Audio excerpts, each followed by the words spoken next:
How's it guys, and welcome to Kavi's Auto Reviews, and this is the 2022 Toyota Fortuner 2.8 GD6. Even though it has many rivals like the Ford Everest, Isuzu MXU and Mitsubishi Pajero Sport, the Fortuner has been and is still one of the best-selling SUVs in South Africa for many years, and this is what the latest generation has to offer. The exterior has a sleek design with these sharp lines and narrow headlights. This example has daytime LED running lights and LED projector main beams. It also has LED fog lights and this large black front grille with a chrome frame and blacked out Fortuner badging on the bonnet, which contrasts well against the silver grey paint. Another nice touch, which is an optional extra, is this front nudge bar. The new 2023 Fortuner does have a facelift with an updated front design. However, the rest of the exterior is pretty much the same as this 2022 example. This one is also spec'd with the 18-inch gloss black wheel. The tire size is 265 by 60, so it can definitely cope with any type of road quality. It also has black trim around the wheel arches and this large side step to get in and out easily. Chrome door handles to match the grille up front, as well as roof rails on top, and this really cool rear window design that seems to wrap around to the back of the vehicle, a design similar to the Range Rover models. At the back, it has a sporty look with this large rear spoiler and LED taillights. It also has an electric tailgate, and this one is packed with a tow bar as well. This vehicle also has front and rear parking sensors.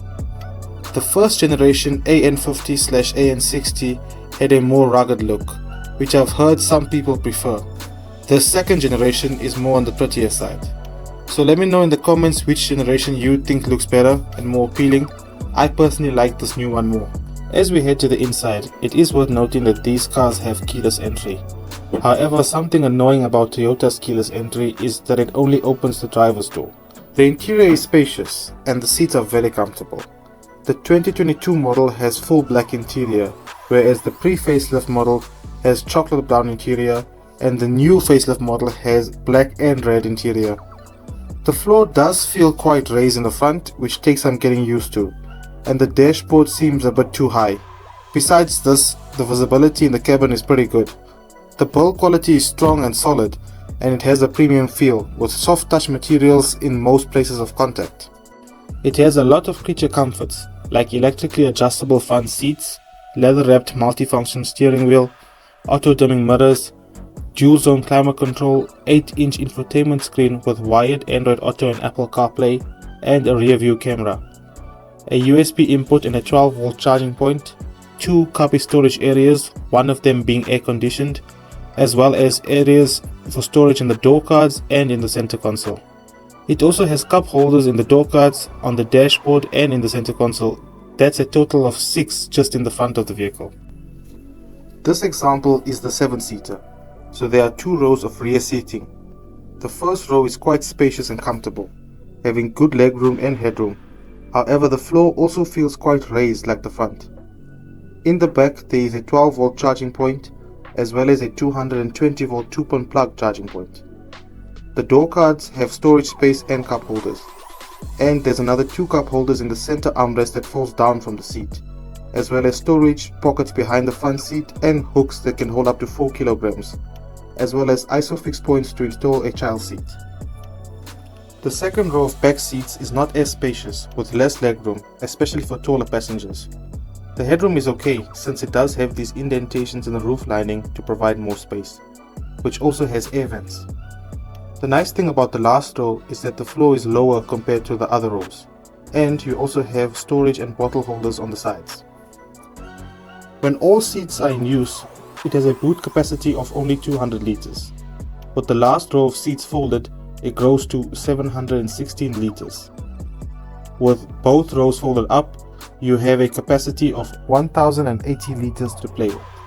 However, you are still slightly restricted if you want to load larger cargo, since the floor is uneven and a portion of the boot is still taken up by the last row of seats when folded up.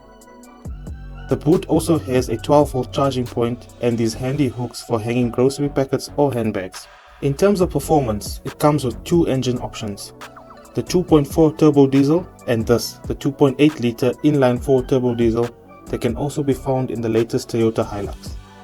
It produces 150 kilowatts of power and 500 Newton meters of torque. The power delivery is quite linear and the turbo lag is not very noticeable. It gets into its torque stride at around 1600 RPM. You don't necessarily feel the acceleration, but it definitely pulls well without you even noticing. If you're not paying attention, you can easily do well over the speed limit whilst thinking you are simply cruising along. This example is the 4x2. There is also a more expensive 4x4 variant for more serious off-road enthusiasts. There are 3 drive modes. Normal mode, which is the default setting and the balance between power and economy. Sport mode, which sharpens the throttle and livens up engine responsiveness and acceleration. And Eco mode, which lowers the power delivery and throttle response to provide better fuel economy. Speaking of which, it has a claimed fuel consumption of 7.9 liters per 100 kilometers. However, during this test, I am averaging around 9.9 liters per 100 kilometers. All of the 2.8 liter variants come with a 6-speed automatic transmission, which I have no complaints about. It selects the right gear at the right time and has smooth changes. The turning circle isn't bad and the steering is light, making it easy to maneuver. The ride quality is okay, considering this is based on a bucky chassis, but it's not the best in its class. You do also hear more road noise due to its all-terrain tires. However, it overall has a relaxing and easy drive, definitely something you don't mind driving over a long distance. So let's talk about price. As of July 2023, you can pick up a slightly used intermediate facelift model like this one, the 2.8 GD6 Automatic, between 600 to 800,000 Rand, depending on the spec, mileage and condition.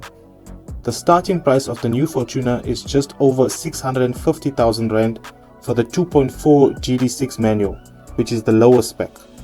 The higher spec, the 2.8 GD6 4x4 VX Automatic, which comes with a few more creature comforts, starts just over 915,000 Rand. So guys, is the hype around the Fortuner justified? Although the brand new 2.8 VX model is a bit too expensive in my opinion, the Fortuner is still one of the best SUVs in the market. It has proven itself for many years in both reliability and good service, accompanied by decent performance and the ability to handle almost any road surface and terrain. It's all you're looking for in a family vehicle. I hope you enjoyed this video, and if you did, please don't forget to like and subscribe, and I'll see you guys next time.